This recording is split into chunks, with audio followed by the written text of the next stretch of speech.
Hello, I'm Tim Smith with Gettysburg History, and I wanted to tell you about one of the exciting projects that we have been working on, and that's the restoration of the John Hopkins House.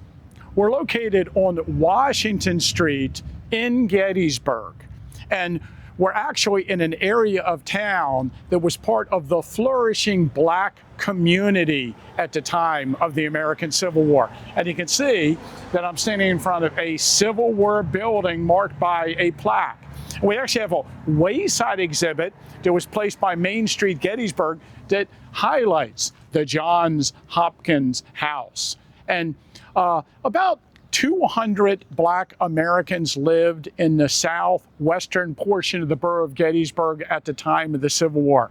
Jack Hopkins was one of the best known of these civilians. He actually had gotten a job as a janitor at Gettysburg College in 1847. He was born in Maryland, and we know very little about his early history. But in 1857, he purchased this house from Abraham Bryan. Now, you might know Abraham Bryan was thought to be a conductor in the Underground Railroad. We have a good account of that. And he owned this building, which was built in 1843, for a number of years. So quite possibly, this is a site associated with the Underground Railroad.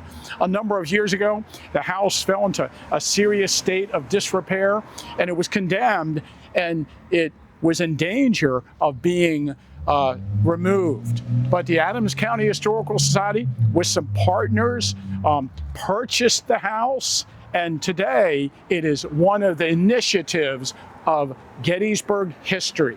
We're restoring the house, and we're hoping at some point to open it up as a Black History Museum, highlighting the story of the Black citizens in Gettysburg prior to, during, and after the battle.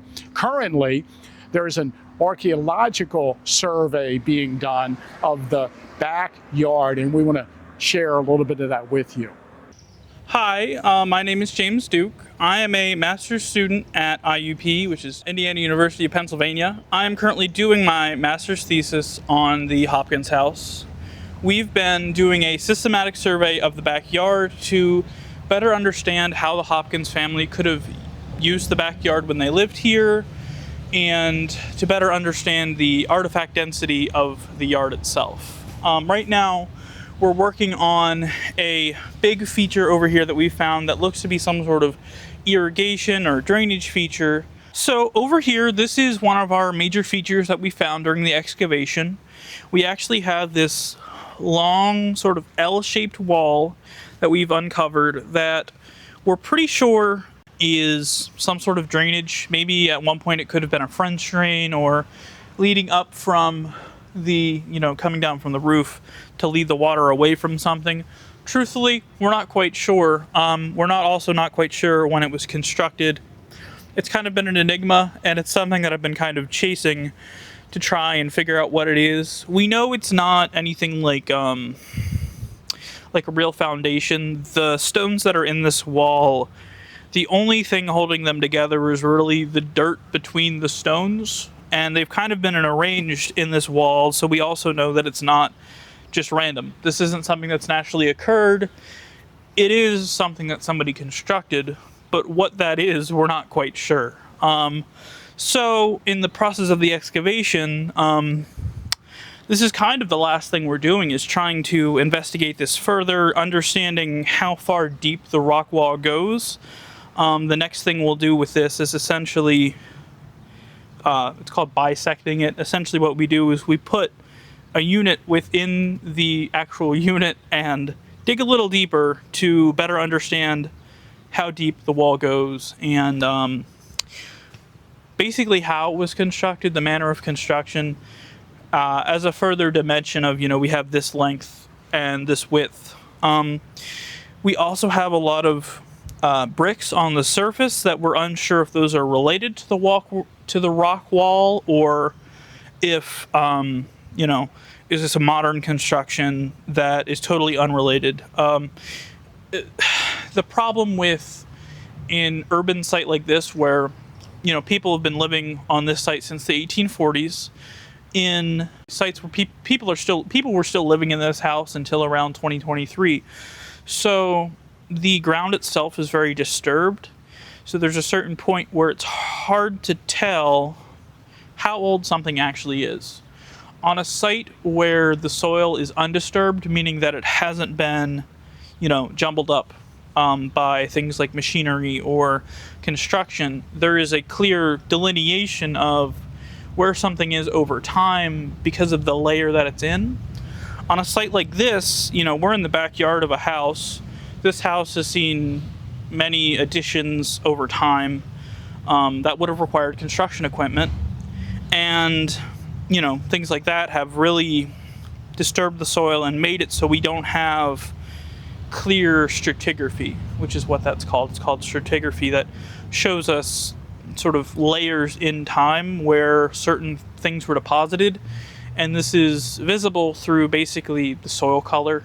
But that's something we don't have here, which is sort of another difficulty to this excavation, where unless it's an artifact that's very clearly this is from this period because this is when it was made, it's kind of hard to tell about some things that it could be anywhere from the 1840s up until today, unless we know for a fact that it is an item from a certain period. Pretty sure this is not like a modern construction. Like, I'm pretty sure this is an older construction, but it's hard to actually tell what it is until we get deeper and maybe expose more of it. But for now, we're calling it sort of this drainage feature. So I first got interested in Jack Hopkins' story back in around 2020. I went to Gettysburg College, and around that time, the college started doing an excavation on campus of a house that John Hopkins lived at when he was the groundskeeper at Gettysburg College. I first helped with that when we first started that excavation in 2021, and continued working with his story till I graduated, essentially in 2024. And once I had done that, I had always wanted to work at the Hopkins House. I interned with the Historical Society in 2023 when they purchased the house, and at that time I was like, this is what I want to do. I would love to do some work here. Around 2024, when I heard that they were about to start working on the house, I knew that was my chance. So I communicated with the Historical Society and got the ball rolling, and now here we are months later. We started our work back in May of 2025 and have continued it on until July. It's probably going to go on until probably around the end of July. We did a systematic shovel test survey, which basically made an entire grid of the yard where we dug 50 by 50 holes, 50 centimeter by 50 centimeter holes throughout the whole of the yard to get an idea of what sort of artifacts are under the ground. We did a metal detector survey, which is standard in the usage of battlefield archaeology methods. So I kind of came into this, even though we're at a house, I sort of came into it being in Gettysburg, looking at, if we're going to find battlefield artifacts, this is how I would try and find them. We didn't end up finding any battlefield artifacts, which is okay, but, we tried to use those methods in the idea that if we did find those things, we're doing it properly, essentially. And on top of the grid that we did and the metal detector that we did, we've also done several excavation units, which are whole, basically a 1 meter wide square compared to the 50 centimeter wide squares that we're doing for the survey. During our work, we found several features in one part of the yard. We found essentially where there was a dump of brick debris, which was pretty interesting. We found that drainage feature on this side of the yard. And we found a lot of really neat artifacts, like a teacup, which was essentially totally whole, which was awesome. We found a lot of artifacts like these oyster shells. Oysters were really important at the time as a popular food item, and finding artifacts like the oyster shells and other animal remains let us know what sort of foods that people were eating during the 1860s and forward. This house was occupied from around the 1840s, and the Hopkins family leaves the house around the 1890s when Julia Hopkins passes away and John Edward Hopkins passes away. So that's kind of the window I'm looking at, the 1840s to the 1850s as like the period that the excavation is focused on. Obviously, people lived here after the fact, but that's kind of the part that I'm most interested in as, a Civil War era historian, a historical archaeologist. That's where I have my training, that's where my interests lie, and that's kind of what the thesis is focused on, is that sort of period where this is, one of the very few black-owned homes in Gettysburg at the time. We have Abraham Bryan and John Hopkins as two very wealthy black people in the community at the time. This is the time where the Third Ward is kind of at its prime in terms of being a black community, where there are, very many figures that have historical importance, like Owen Robinson, who owned one of the oyster parlors, which that could be where some of these are from. John Edward Hopkins, which is Jack Hopkins' son, also owned an oyster parlor, so some of these could be coming from that as well. Overall, we've been finding some really interesting data on, like I said earlier, what people were eating at the time, as well as stuff like ceramics, which can tell us, were they having fancier dinner plates? Were they using redware for certain utilities and that sort of thing? Found a lot of nails, which is to be expected on a historical site.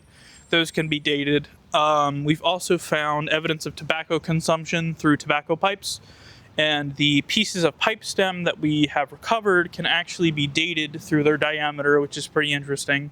But other than that, this has been a really fruitful project for myself, obviously, to get my master's degree, but also an opportunity to, give back to the Historical Society. I worked with them in 2023, and I really enjoyed my time there. I really enjoy what the Historical Society does. It's an opportunity for myself, as somebody who's kind of participated in, the uncovering of Jack Hopkins's legacy, to sort of add to it on my own, which has been very nice. After, dealing with my professors and how they've been doing things at Gettysburg College, coming in with the Historical Society and seeing how they do things with the records, this is a chance for myself to come in and add to that narrative, which has been really rewarding, I think. And having, talked with so many people, I've had a lot of people come to the site. People will walk by and see us in the backyard and wonder what we're doing. Being able to bring them back here and say, this is what archaeology is, this is how we do things, this is how we're uncovering the past and trying to understand the past better. It's just been a really rewarding experience, I think.